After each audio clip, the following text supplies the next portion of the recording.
বন্ধুরা, আজকে new blog share করা যাক। এখানে আমি সাজুগুজু হয়ে রেডি হয়ে গেছি, খাবার খেতে যাব।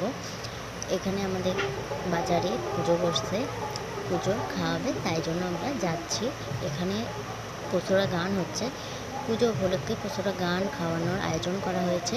পশুরা গানটা কি তোমরা একটু দেখে নাও, আমি তো কোনো দিন দেখিনি, কারণ আমার বাড়ি হাওড়া জেলায়, মানে বাবার বাড়ি হাওড়া জেলায়, আমি বিয়ে করেছি পূর্ব মেদিনীপুর জেলায়।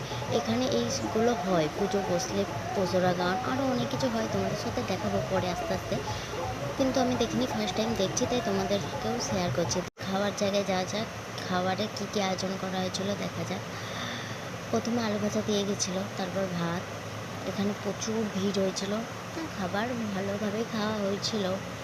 অন্য অন্য জায়গায় প্রচুর ভিড় হয়, খাওয়াই যায় না, আজকে তাও ভালো করে শান্তিভাবে খাওয়া হয়েছে। ভাত, তারপরে ডাল দিয়ে গেছিলো, তারপরে পরপর সব কিছু দিয়ে গেছে।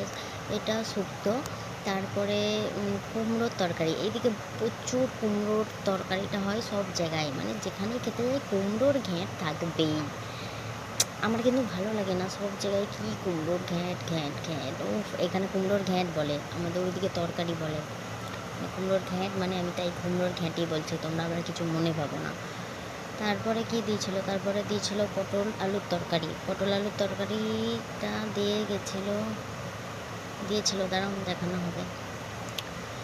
এই দিচ্ছে আমাকে পটল আলুর তরকারি, তোমরা লক্ষ্য রাখো কিন্তু এখানে এত রোদ পড়েছিল, সব জ্বলে গেছে ভিডিও। আর অন্যদিকে আমার মেয়ে খেতে বসে প্রচুর জ্বালাচ্ছে। তারপরে আমার তো হাফ খাওয়া শেষ, তারপরে দিয়ে গেল চাটনি। তারপরে চাটনির পর পায়েস দিয়ে গেছে, পায়েসের ওপর আবার বোঁদে দিয়ে গেছে। পায়েসের ওপরে কেন বোঁদে ভাল লাগে বন্ধুরা। তারপর পায়েসের পর এখানে পাঁপড় দিয়ে গেছিলো, আমি তো জানি পায়েসের পর শেষ, খেয়ে দিয়ে উঠে পড়ছিলাম, তারপর লাস্টে পাঁপড়টা। তারপরে আমরা আইসক্রিম কিনে আইসক্রিম খেতে খেতে চলে আসছি। ভিডিওটা যদি ভালো লেগে থাকে লাইক কমেন্ট শেয়ার অবশ্যই করে দিও।